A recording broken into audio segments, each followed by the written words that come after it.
Welcome back to Animal Crossing New Horizons. I'm Dear Darling, as you see what's going on our lovely little island of Fawnhollow today, where it looks remarkably gloomy, I must say. It must be quite overcast. It's not so here in England. Well, actually, maybe it is overcast. It's kind of overcast. It's like partially cloudy, but it's still not scorchingly hot. But you know, it's pretty warm. So I got like less table space right now because I'm charging my drawing tablet. And you know that takes up this little bit of space over here. Gonna move my phone. Where should I put my phone? You know, let's put it here. Put it directly in front of me. You can hear the rattle of my Minnie Mouse phone charm on the table. Hello everyone. Right now in Fawnhollow, it's 3:25 PM on Tuesday, June 15th, 2021. Now for today's announcements. Tomorrow, Fawnhollow bids a farewell to our dear friend Flip. It's hard to say goodbye, but we wish him well on his next big adventure. Be sure to stop by for one last chance. Chat before he leaves. Maybe bring some tissues. And that I get to supporting you and your enjoyment of our island. You would have thought by now I'd have Isabel sort of like morning messages memorised, but I don't. But yes, unfortunately Flip is leaving us today. He's been here for quite a while. He's been here since day 365 or so, right? I remember he was quite a recent one after the second year in Animal Crossing started. So, you know, he's been here quite a while. Maybe like 70 or 80 days. I honestly can't remember. Do we have Red? We do not have Red. Mira is thinking about something. It's just happened. No, it wasn't. But yeah, today's Tuesday, June 15th. You know what that means. Nintendo E3 conference in 2 hours. That's exciting. I don't want to get my hopes too high up, because I feel like getting your hopes too high up is just... You're leading yourself to disappointment, which is, you know, kind of how it goes. and I feel like E3 sort of gets smaller and smaller every year, and especially so that this year was one that was extraordinarily affected by, of course, COVID and that sort of thing. I guess we'll spend the last 10 minutes printing out Nookmar tickets or something. Of this episode. Yeah, it was one that was super affected by COVID and that sort of thing, which made, you know, I'm sure, well, not just for game developers, but any business became a lot more difficult to operate under those sort of conditions, which is, you know, understandable. But you know, new things have been put into place. People have adapted, and now a lot of businesses are adopting the sort of like half work at home work, half work at on-site sort of business, and you know, kind of depends on what your workload is and whether it's something which requires you to be in person or not. But yeah, I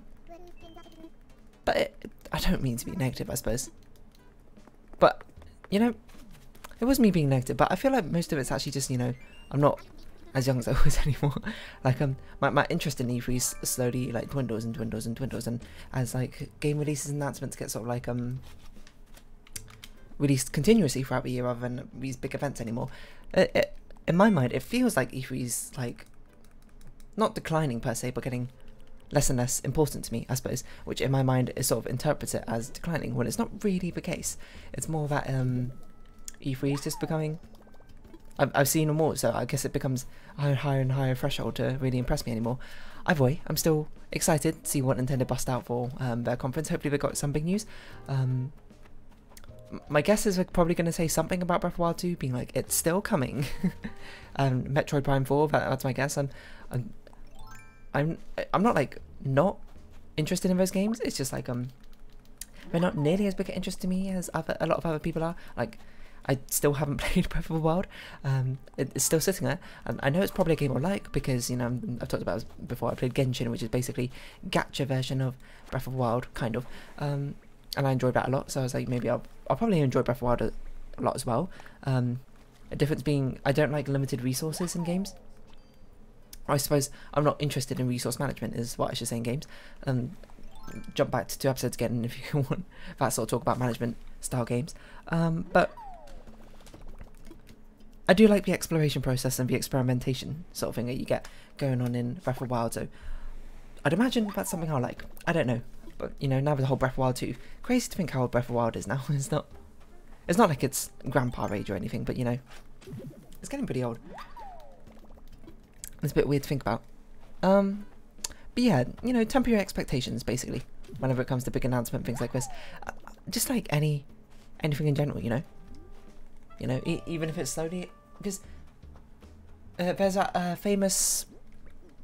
I'm not sure what it's called. I want to call it a Punnett Square, but it's not a Punnett Square. It's the table made by, I assume it's Yahtzee, by from Zero Punctuation.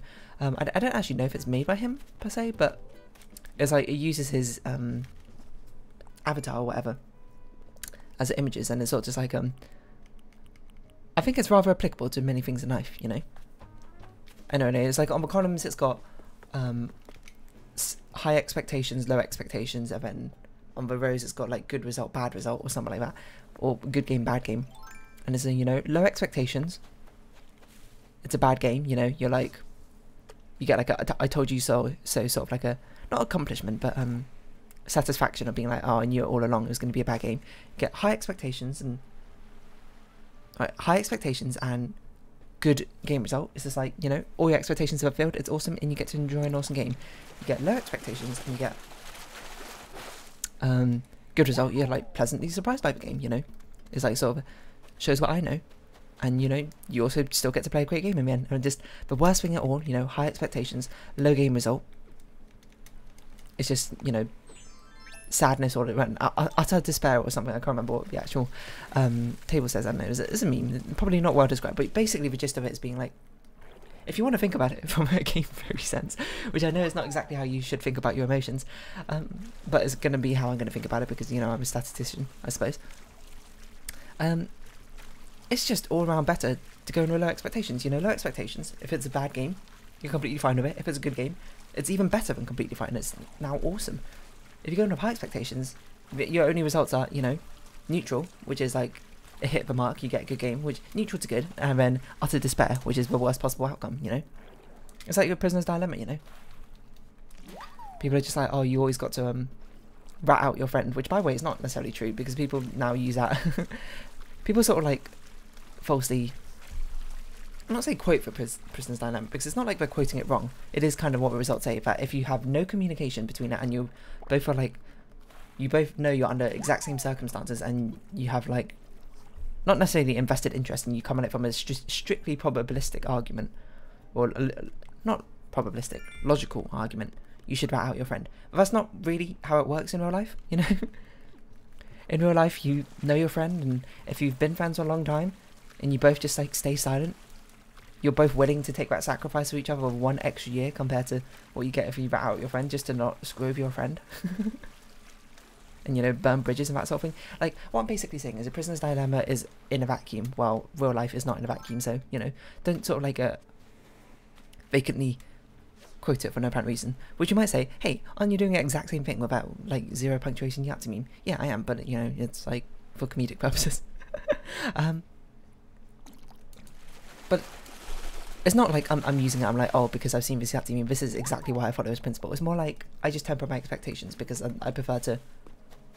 But playing the risk of fulfilling good expectations with a bad game versus, you know, just having a neutral response and a surprise response is a lot more appealing to me than, you know, being disappointed, I suppose. But, you know, emotions are sort of like an instinctive thing built into you anyway. It's not like, well, I mean, maybe you can, but I certainly can't. I can't really, like, well, I mean, to a certain extent you can control your emotions, but it's not like you can program it, be like, okay, you know what, I'm just going to turn off my feel excited for this game emotion. You know, it's not, unless you're a robot, that's not really how the world operates and that sort of thing, so, you know, you can't really control it, but, you know, you can sort of reason with yourself and bring it down from Earth. Bring down from outer space, where you're just like, wow, it's going to be like the greatest thing ever. You can be like, hopefully this will be a good game and I'm looking forward to it. You know, just take a step back, basically, is what I'm trying to say. And I think I'm just stating the obvious here, because I feel like most people kind of know this, and it's sort of a principle a lot of people abide by. It's just being reasonable with their expectations, tempering their expectations, tempering their chocolate. Make sure you don't get any water in there. I don't know, I was trying to think of like tempering chocolate advice. That's the only thing I could think of. Because, spoilers, if you didn't know, chocolate's actually a dry, like, ingredient. Adding water to it is not a good idea. When you're trying to temper it, or, well, do much of it in the first place, I suppose. A little baking tip, but let's hold that entire conversation and talk to Flip for a little bit. Thanks for talking sense into me, Vitamin D. I decided to move you back. You know, I named all these sweet stains in the carpet. I'm really going to miss them, especially Marcus. Guess I'll be sweating up a new place soon. See ya, Vitamin D.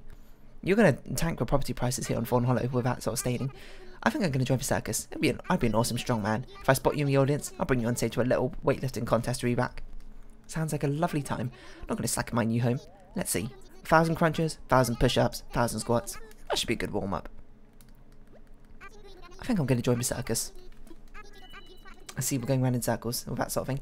But yeah, farewell, Flip. I hope you have a nice time in whatever other village you might be at. You might end up moving off to.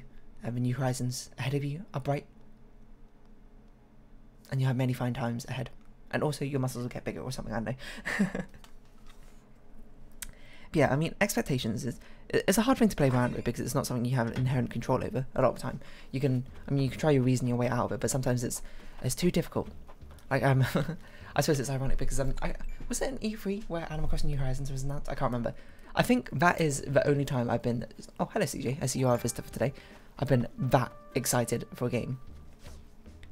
Like normally, you know me, I tend to have very neutral, toned down responses compared to a lot of people. You know, when something exciting happens, I'm not like, wow, yeah. I'm like, cool. I'm like, heck yeah, or something along those lines. It's very mild responses, I suppose, compared to everything. So when I'm sad, I'm just like, when something sad or happens in a game, just like, you know, it's sad rather than just being like, oh. And it's not to say I don't feel emotions, it's more like my outwardly expressing of them is much more mild compared to other people, which is, you know, totally fine. Either way, if you're someone who expresses them, emotions with all your might and you wear your heart on your sleeve, by all means, go ahead, you know. I'm not trying to knock you or anything, it's just different tricks for different folks and that sort of thing. We need to catch that insect. Somebody catch that insect.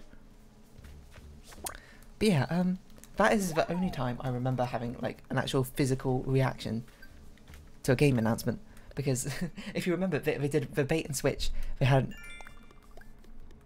yeah, it was like Isabel working in the New Leaf town hall, from what I remember. She was like cleaning up and everything. And you know, it was really good graphics. It was like a rendered scene and everything. And I was like, oh my god. Is this it? Is this new Animal Crossing game after it's been like 10 years or something since the last one? I don't know if it's actually been 10 years, but it's off the top of my head. It's a long time since the Leaf was released. I was like, no way, keep calm. You know, temporary expectations, bring it back, pull it, reel it in just a little bit. And then you get the bait and switch, it's like, she's coming to Smash. And I was like, I'm super happy she's coming to Smash and we have another character from Animal Crossing in the series, but also at the same time I was really getting my hopes up for a new Animal Crossing installment of the game, and at the same time it's just like, I don't know how to feel about it. And then boom, Tomlet comes in, announces new Animal Crossing game up. Was incredible. Because I remember as soon as I saw Isabel, I was like, no, I slammed my table. I think I was in a call with like some of my friends, maybe like Ali and people. I slammed my table, I was like, no. Is this it, an Animal Crossing game? And then when it came out, I was just like, oh, just like audible deflation in my voice, but also happy at the same time. But you know, it's just like well, I'm happy, but it's not quite what I expected, but still. And then as soon as I saw Tom Nook announce Animal Crossing, the next installment, as we now know, to be New Horizons, I actually jumped out my chair on my table. That's probably the most elation I've ever felt towards a video game coming out, which is crazy to think about. Never really thought about how much of an impact Animal Crossing has really had on me and my childhood. So I suppose that nostalgia thing is strong, and here I am playing it. Not 2 years on, a year and a half on? No, a year and a quarter on, a year and a third. On from the initial release date, you know? Having a grand old time, just vibing. You know how it is, you know? I mean, that's kind of just what you do in Animal Crossing, you just sort of vibe as you go along. Sorry, there's also like a mobile event going on in my game, so I'm sort of trying to simultaneously do that at the same time. You might say, how are you managing to play a mobile game at the same time as you're playing Animal Crossing? The thing is, I've got a super sick team which can just automatically play the game at the same time. You might say, doesn't that kind of defeat the point of a mobile game? It's like, yes and no. Because I do engage in a mobile game during events. This is the Starlight stage, by the way, when I can. I'm going to have the time to, but you know, sometimes I don't always feel like it. Some events are boring, I'm not invested in it, but I still want to get rewards from it, so I'll still play. That is also probably my favourite dress that Lily has ended up owning. Did I give that to her? Did she have it naturally? I don't remember. Sorry, I completely forgot what my missions were. Customise, chop down a tree, plant flowers. What fish is that? Let's see how doable it is. Suckerfish. Okay, that's actually quite doable if we see it. That's actually one of the most doable fish. Not like that. Come on. Anyway, yeah, so as we go into E3, people have tempered expectations. I don't know what people who've been reading through other companies have been waiting to see. Ubisoft. Oh, we already done this today. For some reason I thought we didn't. Oh yeah, we took a picture in here. Now I remember. We need to get a fish for CJ. We need to find Claude. I don't remember, where did Claude even move to? Whose house did he replace? He replaces Bruce, right? Is he in his home? I actually can't believe I couldn't remember. Can we see his home from here?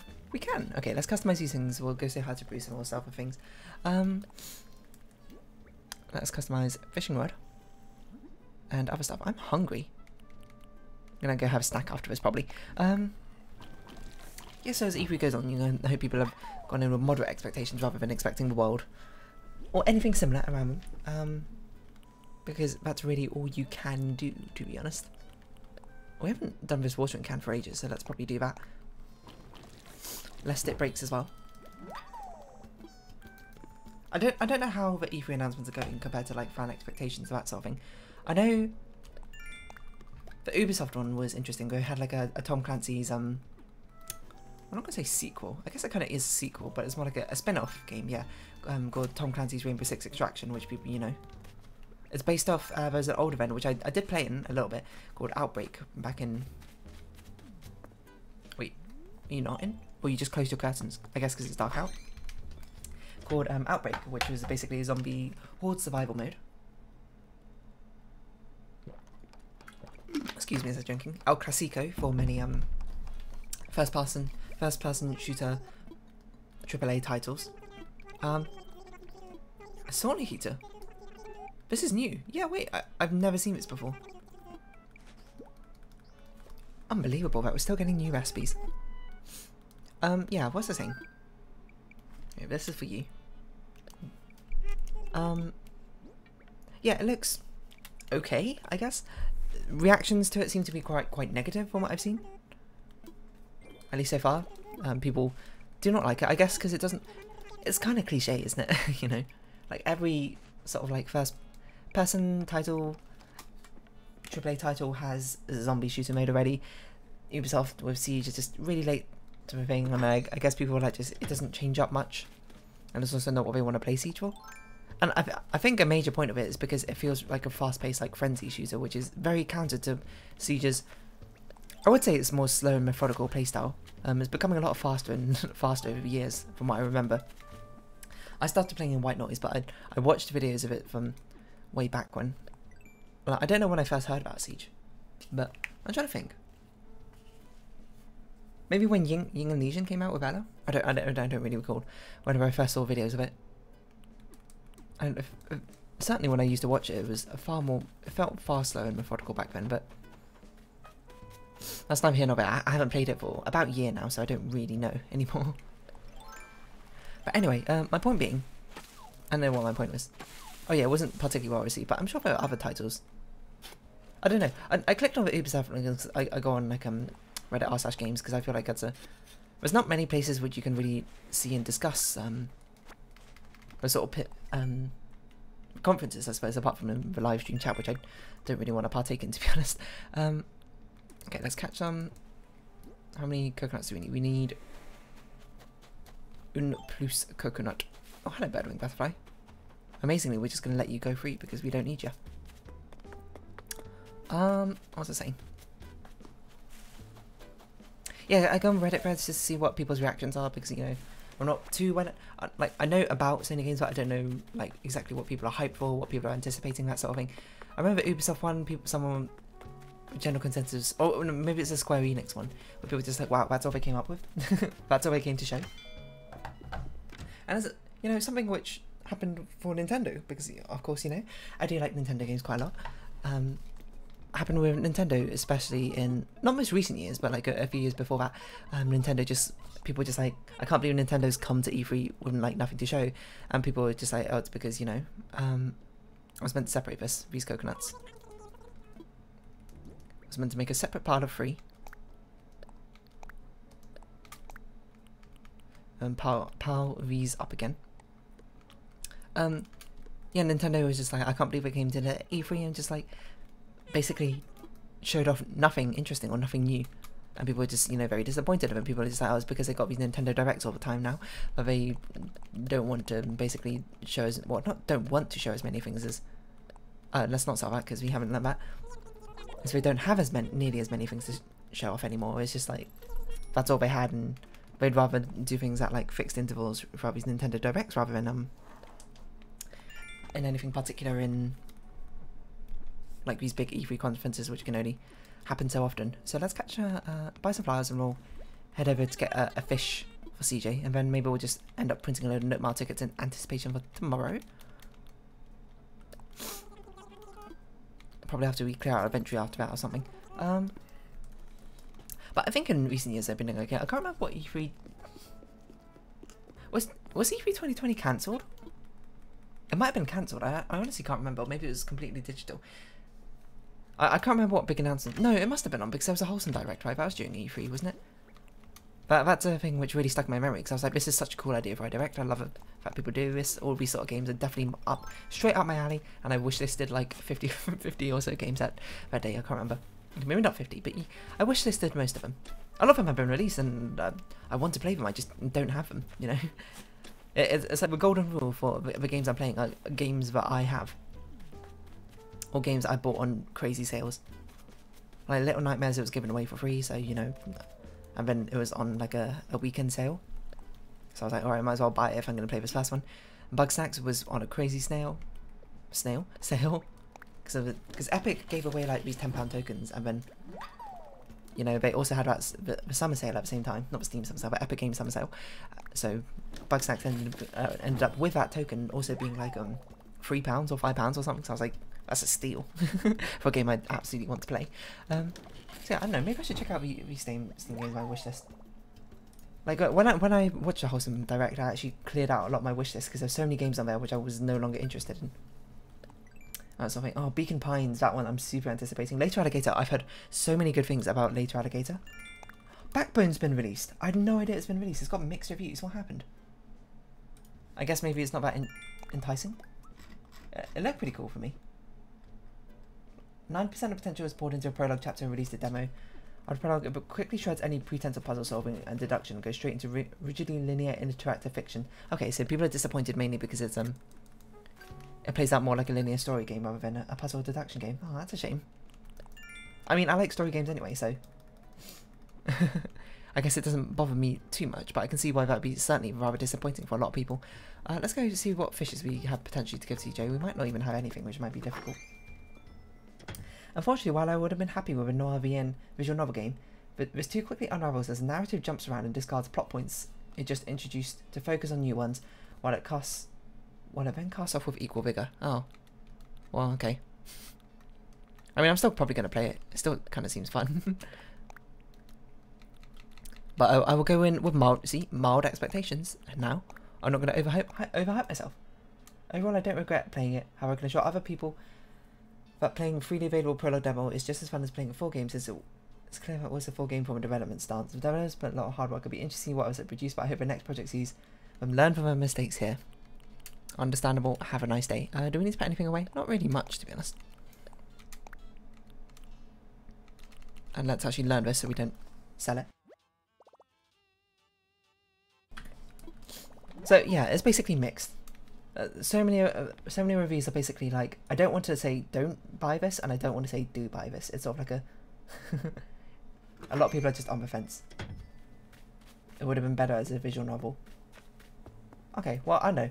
I'm going to play it mainly because the aesthetics of it look really cool. And that's a huge appeal to me. But games get huge bonus points if I really like the aesthetics of them. Coconut juice, gotta sell them. Let us find CJ again. Button City, I'm anticipating that. Snacko seems pretty cool. Errand Boy seems pretty fun. Parkosaurus, I don't know why this is on here. Just remove that. Garden Story. Chicory. It's on my wish list. Meadow. I don't even know what Meadow is. Don't know why it's on here. It's £4. You would have thought I bought it already if I didn't. Journey, Planet Zoo. Don't know why Planet Zoo's on here, to be honest. Superland, that's a game I've heard a lot about. I don't know, maybe I didn't clear out my wish list as much as I thought I did.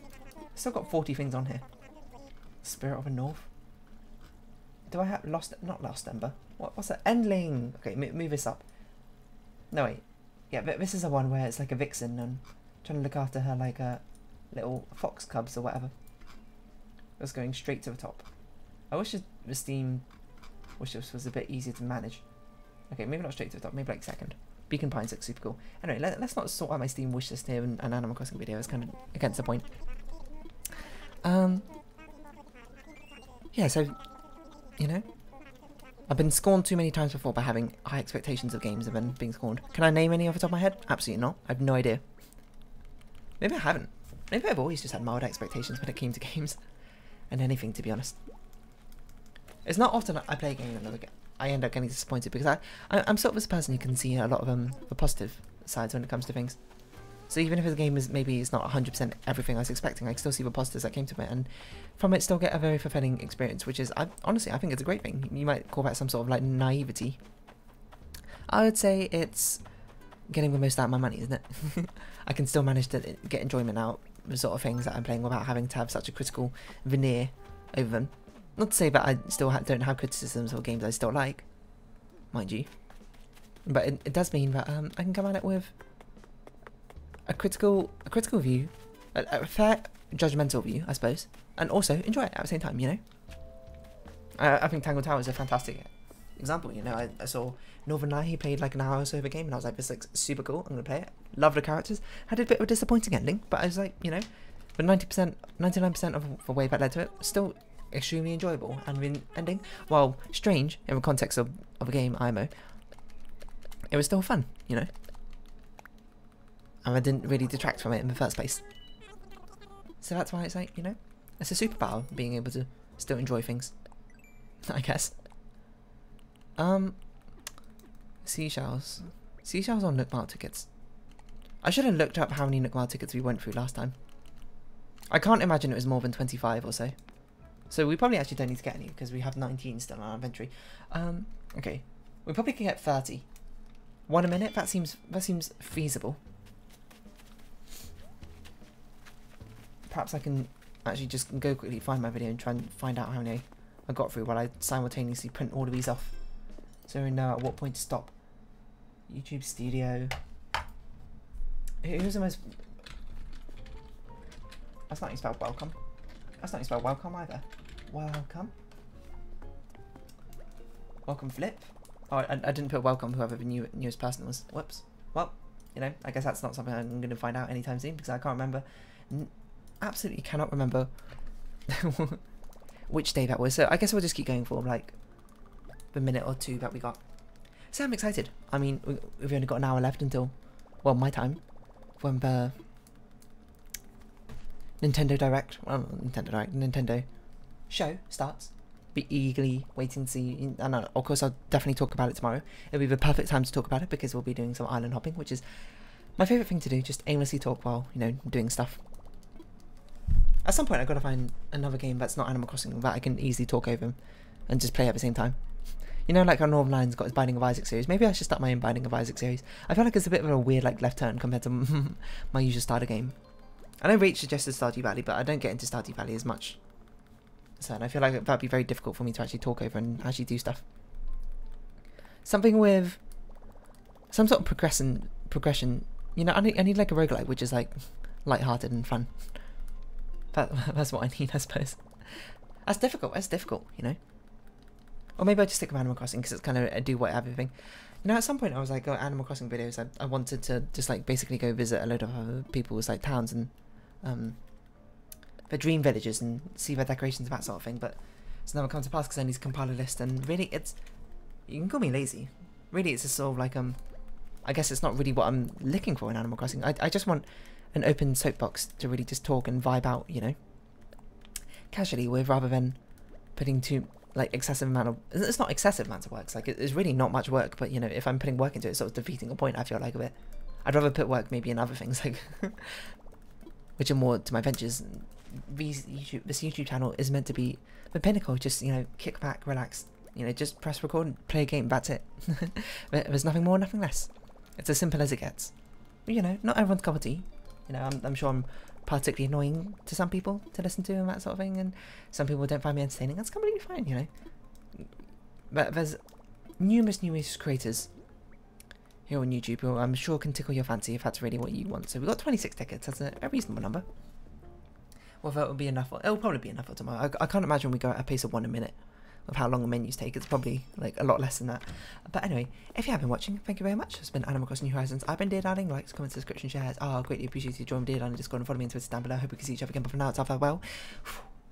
I start wrapping up. It'd be awesome. Until next time, bye bye for now. Nintendo.